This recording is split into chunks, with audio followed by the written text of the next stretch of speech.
So here we have the Ford Kuga Titanium X on an 18 plate. I'm going to start off by showing you around the outside of the car, and then we'll hop in and run through some controls on the inside. But from the outside you can see it's a 5-door car with alloy wheels and tinted windows. Let's start off inside the boot and then work our way around the rest of the car from there. So the tailgate on this car will open electronically. You can either do that by pressing the button on the tailgate, or you can press the button on the bottom of this key. So if I give that 2 quick pushes, that will open up. As we approach the boot, you'll see we have reversing sensors, plenty of boot space as well, along with that 60/40 split folding rear seat. Okay, so we're just going to work our way back round to the front of the car now, and then we'll hop in and run through some controls on the inside. But now that we've done a full circle of the car, you can see it's in lovely condition the whole way round. Just briefly before we climb in, I think it's well worth seeing the interior from this exterior point of view. You get full leather seats, as you can see. The driver's seat is electronically adjustable. There's plenty to run through on the dashboard, so let's hop in and we'll do that now. Okay, so now that we're inside the car, we're going to start with the dials. On the left-hand side, we have the rev counter, and on the right-hand side, the speedometer. At the bottom in the middle, we've got the fuel gauge and coolant temperature gauges, and then above that, you can see the total miles on this car, which are 6,205. The information above that can be changed using buttons on the steering wheel. You've got various different bits of fuel economy information.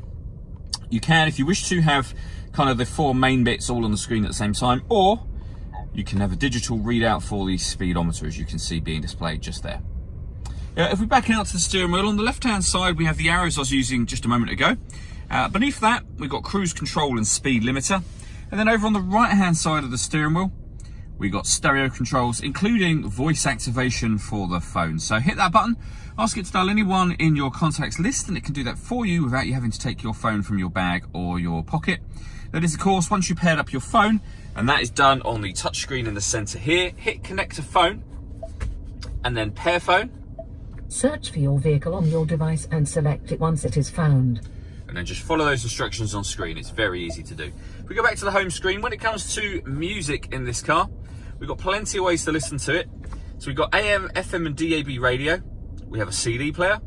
We can stream music wirelessly via Bluetooth audio. And on top of all of that, you can plug in a USB device, in fact 2 separate USB devices, and you'll have extra boxes appear up here, and you can play the music on whatever device you've connected up that way as well. If I pop the car into reverse, you'll also see we have a full colour reversing camera. It also has guidelines showing you what direction the car is headed in relation to the image that you see on the screen. Working our way down from that, we've got the main volume for the stereo. We then have dual zone climate control. So I can adjust the temperature for the passenger side, for the driver side, the fan speed up, or of course down again. You can determine where within the car you'd like the air to be distributed. When you're happy with all of those settings, that button will turn the air conditioning on. It's on when that light shows. Or you can hit auto, and the car will now maintain those temperatures by taking control of the fan speed itself, which you can hear it doing in the background. You can override that simply by readjusting the fans. For those cold winter days, we've got proper heated front screen and heated rear screen, of course. Heated driver and passenger seat with 3 different heat settings on each. And we have a heated steering wheel as well. Also down here, we can open up the tailgate electronically from inside the car. And this button turns off the stop and start. So this car's designed to cut out in traffic when it's stationary to save you fuel. That button will turn that system off.